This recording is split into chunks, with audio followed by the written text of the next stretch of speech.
Baik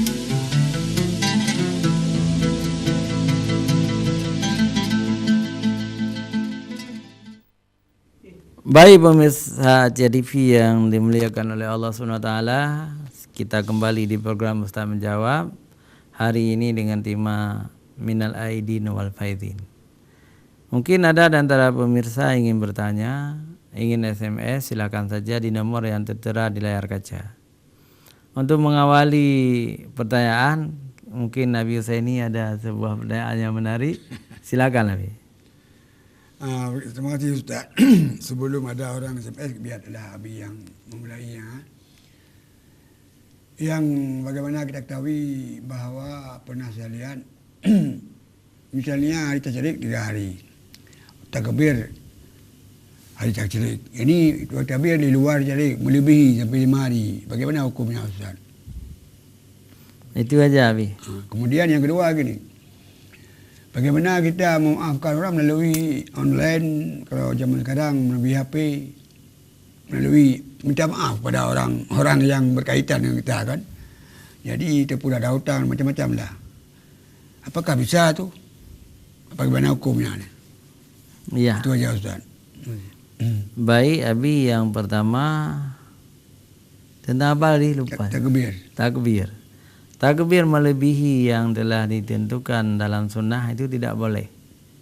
Misalnya hari raya Idul Fitri itu sunat takbir hanya sampai selesai salat hari raya. Enggak boleh lagi nanti maghrib kita takbir asar, enggak boleh lagi. Begitu juga begitu juga Idul Adha. Idul Adha disunatkan takbir ini panjang sekali 4 hari. Sampai asar hari keempat. Hari tasyrik 3, hari raya 1. Jadi 4 hari sampai asar boleh kita takbir. Setelah itu tidak disunatkan lagi. Tapi misalnya ada orang takbir, itu menunjukkan orang itu tidak tahu sunnah, tidak tahu syariat, gitu kan? Hukumnya ada. Cuma kalau takbir dalam makna hakiki, mengingat Allah itu sepanjang hayat. Misalnya sendiri tidak boleh berjamaah. Misalnya hari ke-10, ke-11, ke-12, ke-5, tadi ke-6, 7. Kita setelah salat selalu takbir. Subhanallah, alhamdulillah, wa la ilaha illallah. Enggak apa-apa. Tapi kalau takbir hari raya berjamaah, Allahu Akbar, Allahu Akbar, seperti biasa itu, itu tidak disunatkan lagi. Orang yang melakukannya tidak tahu, disebut orang awam lah, ya. Itu pernah terjadi di kampung-kampung. Di kampung-kampung itu Idul Adha, Idul Fitrinya juga sampai 3 hari. Dulu, sekarang mungkin nggak ada lagi. Dulu begitu Abi, waktu saya masih kecil. Kok takbir Idul Fitri berhari-hari rupanya. Semua dah ngerti. Nggak ngerti juga semua waktu itu. Berarti hadis belum melayat waktu itu. Yang kedua, perayaan Nabi tadi menarik apa? Yang kedua. Kita kan hari raya akan khusus maafan. Menggunakan HP. Online, menggunakan Facebook, Twitter dan sebagainya itu, ya. Itu boleh-boleh saja tuh. Yang penting ridha yang menerimanya. Tapi kalau yang menerimanya belum bisa memaafkan, itu kita belum ampun dosa. Misalnya saya memaki-maki Abi sebelum puasa, sebelum hari raya. Lalu kita berpisah dalam wajah yang tegang dua-dua tuh, ya. Tiba-tiba saya kirim SMS, Abi, selamat hari raya Idul Adha Abi. Mohon maaf lahir batin, maafkan saya. Hari itu menyakiti hati Abi. Abi kalau sudah melihat SMS itu dan ridha, tidak dibalas. Biasa dibalas. Ini benar tidak dibalas benar. Itu enggak usah dibalas. Kalau Abi ridha, artinya sudah diampuni dosa oleh Allah. Tetapi kalau Abi tidak ridha, hai kok pemaafkah? Tidak mau saya maafkan engkau. Engkau kasar sekali, menyakiti hati saya. dan membuat saya malu di depan orang. Tidak pernah saya maafkan engkau. Itu belum maafkan. Belum. Ketemu saja, yang satu serius, yang satu di hati, di mulutnya saja. Abi muah luna. Lun dekat dosa dengan Nabi. Saya ikhlas minta maaf, tapi Abi di dalam hati Abi tidak ikhlas, tidak memaafkan. Tapi Abi jawab, kalau mau maaf gitu kan, itu masih berdosa. Karena Abi tidak ridha. Dia serius menjawabnya. Jadi mohon maaf ini, minta maaf ini harus saling ridha. Ridha, betul. Walaupun lewat SMS, kalau sudah ridha, sudah diampuni oleh Allah Subhanahu Wa Taala. Karena yang mengampuni itu Allah, walaupun dosa sesama manusia. Kalau dosa sama Allah kita taubat, dosa sesama manusia kita saling minta maaf. Kalau sudah ridha, dua-dua itu baru diampuni oleh Allah Subhanahu Wa Taala. Nah, di dalam Idul Adha ini, hari kedua ini biasanya orang memang pergi ke silaturahim, pergi ke tempat-tempat saudara mereka saling minta maaf. Ini sangat baik. Ini adalah adat yang syarat dengan ilmu agama, yang syarat dengan syariat. Ya. Jadi berkunjung hari raya ini, berkunjung nenek, berkunjung kakek, berkunjung teman-teman, ini adat. Tidak disyariatkan juga. Misalnya kita tidak mampu pulang ke kampung, enggak disyariatkan, enggak perlu kita pulang. Apalagi zaman sekarang zaman canggih ya, main HP aja tuh. Ya. Tetapi ketika kita melakukan musafir, kita pulang jauh-jauh ya, ingin mendapat ridha dari orang tua kita, ingin mendapat ridha dari nenek kita, ya, ingin mendapat ridha dari pakcik kita, ingin bersilaturahim dengan saudara-saudara kita, itu akan mendapat pahala yang banyak. Allah akan memberi pahala. Ini ada lagi Ustaz ni, sebelum ada pertanyaan kan. Ini ada model baru, mungkin sudah lama kan. Itu termasuk apa adat, apa budaya orang kita ambil. Ada yang dinamakan kadang di misalnya di rumah-rumah pejabat, apa tidak ada kalimat yang lebih cocok dengan orang Aceh, open house. Bahasa Inggeris hanya dia open house. Itu kapan berlaku tu diciptakan open house? Zaman-zaman dah ada tu. Itu apa adat apa tu, siapa cipta nama tu? Budaya apa tu? Termasuk budaya apa tu? Jadi open house itu bahasa Inggris karena rumah terbuka, rumah terbuka dah. Kita sudah cenderung ke bahasa Inggris sekarang ini. Dipopulerkan oleh koran, dipopulerkan oleh televisi, ya. Terambillah bahasa Inggris itu open house. Buka rumah. Rumah dibuka untuk umum hari ini atau kemarin. Orang ramai-ramai datang. Berlaku aja di rumah-rumah pejabat apa? Kalau datang besok enggak ada lagi. Enggak ada lagi kenduri. Jadi sekedar istilah bahasa Inggris itu enggak masalah. Enggak apa-apa. Kalau kita ingin terjemahkan dalam bahasa Arab, ya, mungkin Babul Miftah atau Baitul Miftah. Jadi pembukaan rumah yang dibuka. Cuma tidak populer. Tak Aceh. Buka rumah anak gaji. Nak lain yang itu ada tu Aceh. Jadi kalau sekedar mengambil bahasa, tak apa-apa. Yang penting intinya di situ, di rumah itu. Lagi haul. Misalnya di rumah itu yang ada adalah silaturahim, saling maaf, lalu makan, minum. Itu halal. Halal dan mendapat pahala. Mendapat pahala yang membuat open house itu. Misalnya pejabat atau orang kaya. Itu bukan untuk umum lah, tetapi ketika open house itu bercampur dengan kemaksiatan di rumah itu bukan lagi pahala, jadi haram.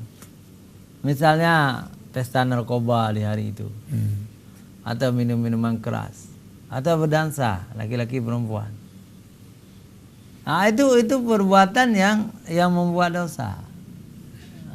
Yang itu begini Ustaz, ada pertandingan. Misalnya Ustaz pergi, orang-orang kawan-kawan Ustaz pergi misalnya di luar orang Islam. Boleh berhadiah sama kita? Kalau orang Islam... Enggak, bukan orang Islam. Maksudnya? Berhadiah ke rumah kita. Datang berhadiah ke rumah kita. Orang non-Islam? Non-Islam. Boleh. Karena kalau berhari raya, kita pun boleh berhari raya. Bersalam pula. Salam juga boleh. Yang tidak boleh lawan jenis. Laki-laki bersalam dengan perempuan itu tidak boleh. Jangan ke orang kafir. Sama-sama Islam pun kita tidak boleh. Ini apalagi orang kafir. Kalau orang kafir lebih tidak boleh lagi. Ada. Tapi kalau orang kafir itu ingin bersilaturahim ke rumah orang Islam, mereka datang disuruh duduk, disuruh makan, mencicipi makanan, itu semua tidak ada larangan. Kalau dia mengucapkan kalimat selamat hari raya Idul Adha pun tidak masalah. Assalamualaikum.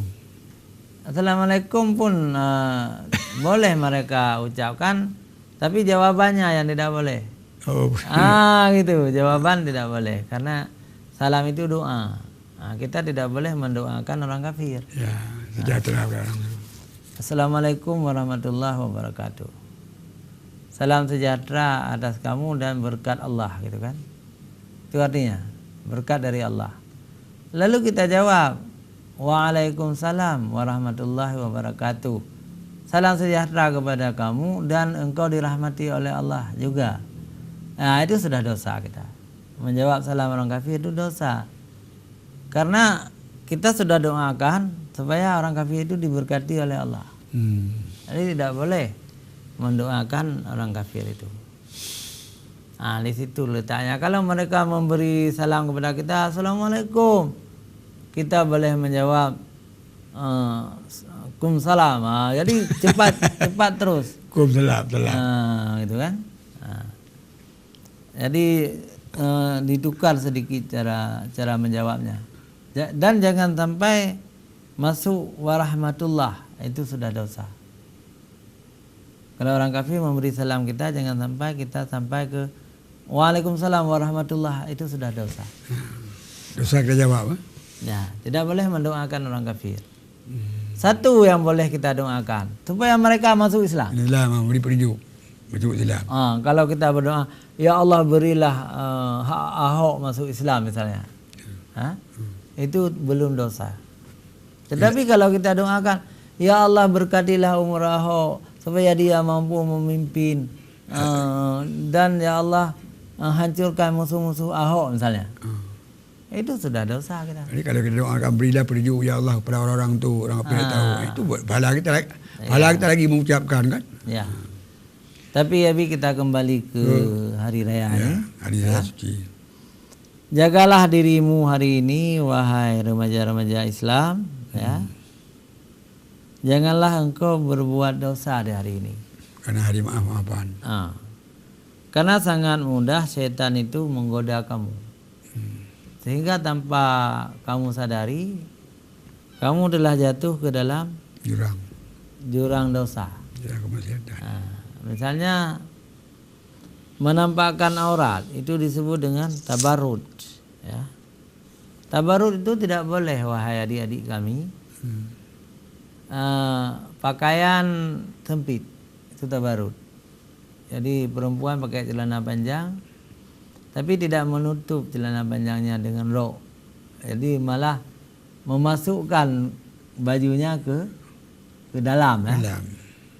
Itu tabarrud, dosa besar. Nampak leher, tabarrud, ya. Jadi yang tabarrud ini mudah-mudahan jangan engkau kerjakan di hari raya ini. Nampak rambut, tabarrud. Apalagi nampak dada.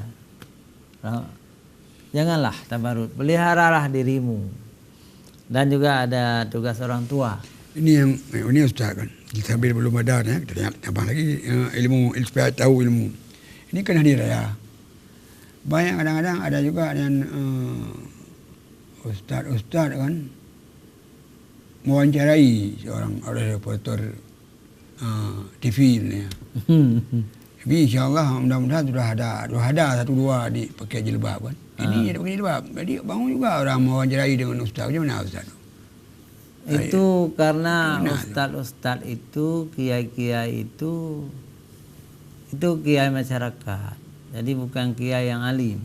Kiai masyarakat. Bukan kiai yang punya iman yang kuat. Dia populer itu karena dipopulerkan oleh masyarakat. Ya.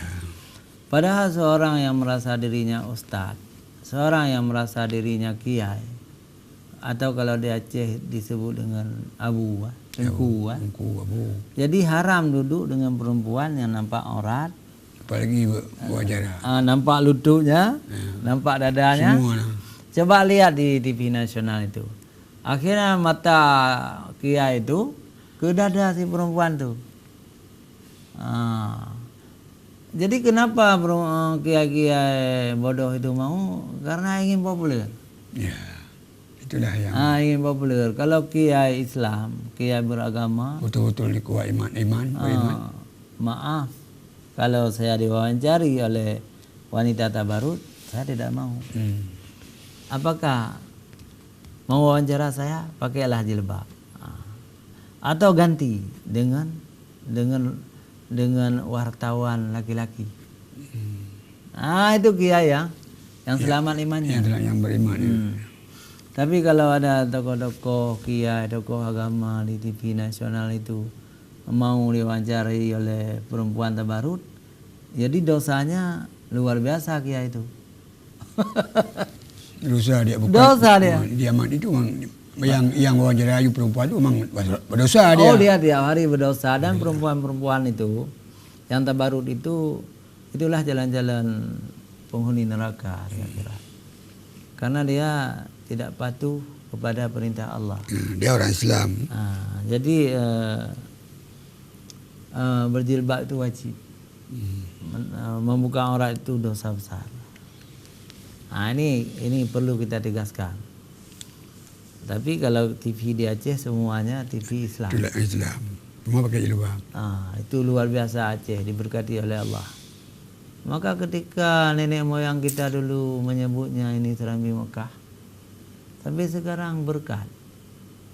Coba lihat di Aceh ada TV. Semua TV yang karyawannya bermusanah muslimah. Nah, kenapa tidak mengalir ke negeri lain? Mengalir ke luar Aceh, hidayah ini. Ini menunjukkan betul-betul negeri Aceh ini negeri yang lebih diberkati oleh Allah SWT. Kita bersyukur saja. Baik pemirsa Aceh TV. Belum ada orang. Sudah ada. Sudah ada. Alhamdulillah. Assalamualaikum warahmatullahi wabarakatuh, Ustaz. Waalaikumsalam. Dalam keseharian kita selalu dikatakan atau disampaikan, janganlah kamu sekalian durhaka kepada ibumu. Tetapi tidak dikatakan jangan kamu orang tua durhaka kepada anak-anakmu. Bagaimana jika ada orang tua yang mungkar kepada anaknya? Terlepas hal itu dilakukan sendiri atau pengaruh dari dunia. Pengaruh dari orang lain. Padahal orang tua tersebut adalah orang yang taat dalam beribadah. Dalam kesehariannya. Terima kasih Ustaz. Wassalam. Hakim Desa Garut. Jadi kemungkaran terbalik, kemungkaran kepada anak. Bagaimana contohnya kemungkaran kepada anak? Kita ulangi dulu ya. Assalamualaikum warahmatullahi wabarakatuh Ustaz. Dalam keseharian kita selalu dikatakan atau disampaikan, janganlah kamu sekalian durhaka kepada dua ibu bapa. Durhaka kepada orang ibu bapa. Tetapi sebalik. Tidak dikatakan jangan kamu orang tua durhaka kepada anak-anakmu. Nih. Bagaimana jika ada orang tua yang mungkar kepada anaknya? Terlepas hal itu dilakukan sendiri atau pengaruh dari orang lain. Padahal orang tua tersebut adalah orang yang taat dalam beribadah dalam kesehariannya. Terima kasih Ustaz. Wassalam. Hakim di Garut. Begini Pak Hakim ya. Orang tua itu lebih duluan lahir. Orang tua sangat berjasa melahirkan, membesarkan anak itu. Jadi yang durhaka adalah anak kepada orang tua. Jadi orang tua itu tidak disebut durhaka kepada anak. Misalnya anak menjadi orang yang alim, orang yang taat beragama, tapi sang ayah tidak mendidiknya, dia mendapat hidayah tersendiri. Ayah tidak bertanggung jawab. Kalau dalam bahasa agama, si ayah itu berdosa juga karena tidak mendidik anaknya. Tetapi tidak disebut durhaka. Dosa. Durhaka itu juga semacam dosa, tapi Bukan durhaka. itu terhadap orang tua. Jadi orang tua tidak durhaka kepada anaknya. Ya, dosa. Tapi tidak seimbang juga, ya. Kalau orang tua kita kalau kita ingkari perintah orang tua, itu dosa besar, kita disebut asi, durhaka. Tetapi kalau seorang tua tidak patuh kepada anaknya, itu tidak sampai bernama durhaka, tapi dia juga berdosa. Misalnya anaknya itu alim, orang tua berbuat maksiat. Di dalam tauhid tidak ada hak seorang anak itu memaksa orang tua untuk bertauhid, ya. Tapi tidak boleh seorang anak itu menyakiti hati orang tuanya yang tidak bertauhid. Contohnya adalah Nabi Ibrahim alaihissalam. Ayah Nabi Ibrahim itu kafir, ya, tidak mau berislam, tapi Ibrahim tidak membencinya. Ibrahim malah berbuat baik kepada Imran, orang tuanya, ya. Pemirsa jangan kemana-mana, kita kembali setelah jeda iklan berikut.